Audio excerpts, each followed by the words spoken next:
Trabalhos científicos realizados em UTIs de hospitais revelam pessoas que recebem oração durante o tratamento, ainda que não saibam que estão recebendo oração, comparados a um grupo de pessoas que não recebem oração, têm menos complicações no tratamento. Para falar sobre os efeitos da fé no cérebro, recebo a médica Paula Furtado e a psicóloga e pastora Andréia Lima. Tudo bem, meninas? Tudo bom. Obrigada Tudo por terem ótimo. vindo. Nós que agradecemos. Sim.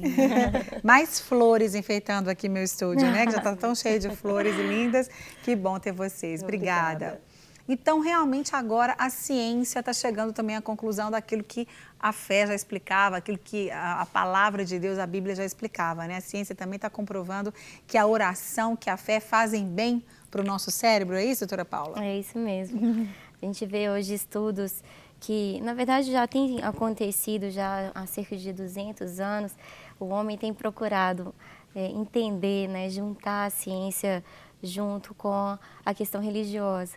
E nos últimos anos essas pesquisas têm evoluído, até mesmo porque os aparelhos eletrônicos evoluíram, né, muito, e então os pesquisadores têm chegado a conclusões de que sim, a oração afeta o nosso cérebro e não é uma coisa da nossa cabeça, mas existe uma reação sim neurológica importante durante a oração. Que bom. E é curioso que muitos anos, né, nós ficamos correndo dessa junção entre a fé e a ciência, né? E agora a gente pode tomar de novo essa questão em que a fé e a ciência agora elas podem começar agora a se encontrar. Caminhar mais juntas, né, Andréia? Então hoje nós vimos já profissionais, né, médicos, psicólogos que orientam às vezes até a oração como um meio de tratamento, né? Exato. Nós estávamos até conversando sobre isso, né? É verdade. O que acontece no nosso cérebro no momento da oração? Ou no cérebro de quem recebe a oração também, como a gente falou ali, a pesquisa que mostra que nas UTIs, as pessoas que recebem oração, elas têm uma resposta melhor ao tratamento do que as que não recebem? Os dois grandes principais estudos é o de Newberg, que a gente estava conversando, e Bulgar.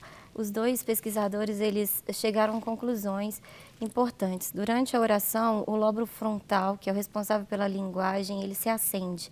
Na ressonância, o Newberg colocou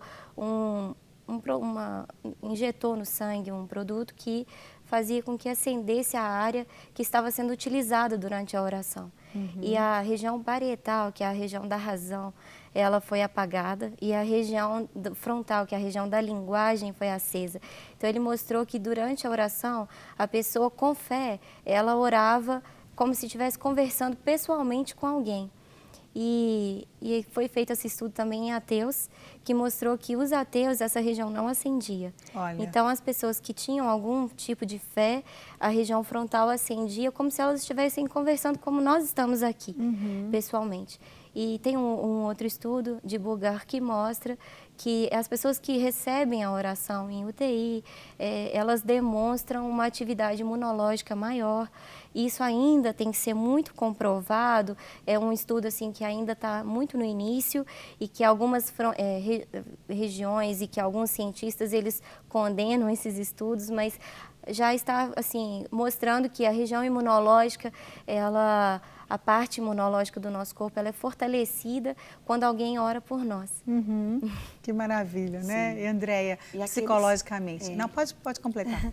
E aqueles que são religiosos, né? Há também estudos que mostram que aqueles que são religiosos, eles têm uma resposta também mais efetiva no tratamento de cura, menor índices de infecções, né?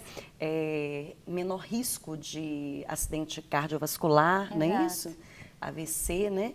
Então, há uma melhora de uma forma geral desse paciente que recebe a oração e aquele também que é religioso. Agora, é curioso que existe dois tipos de religiosidade, a intrínseca e a extrínseca. A intrínseca é aquele religioso que ele ele tem Cristo como centro, ele vive a fé verdadeiramente. A extrínseca é aquele indivíduo que vive a religião como busca de algum benefício. Então, é comprovado também que aquele que vive a fé de uma maneira intrínseca, quer dizer, de uma maneira verdadeira, real, ele tem menos risco de ter depressão. Olha que interessante. E aquele que vive a fé de uma maneira extrínseca já tem um maior risco de doenças.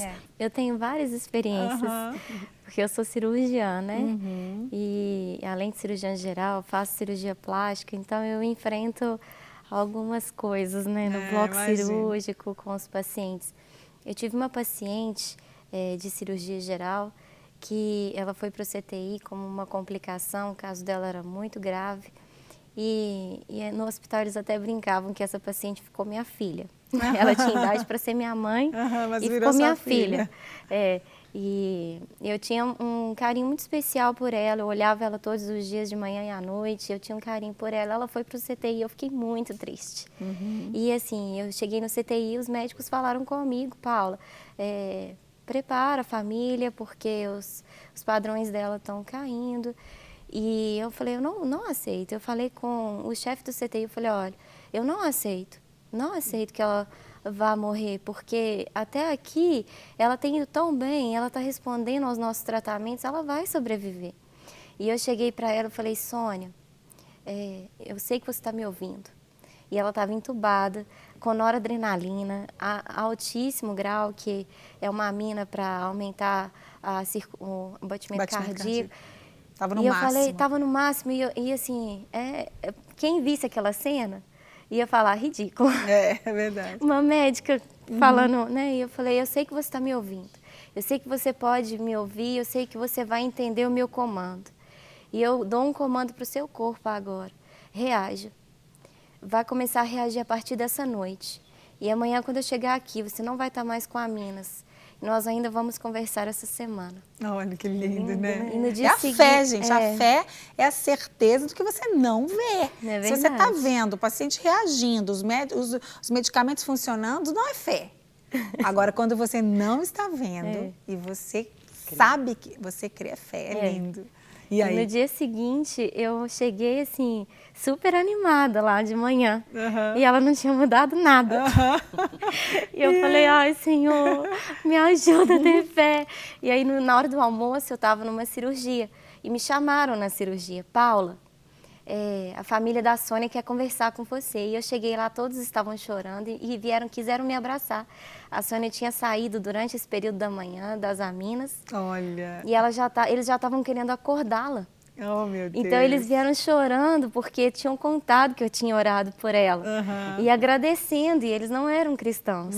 E agradecendo. E a partir desse dia, eu comecei a tomar uma decisão de que se o paciente permite, eu oro por ele. Sim, em alguns momentos, às vezes no quarto, quando vou visitá-lo, ou às vezes no consultório, eu peço licença para orar, porque eu sei que isso vai fazer diferença, que Deus nos levantou nessa área da saúde, não apenas para ser um profissional comum, né, Márcia?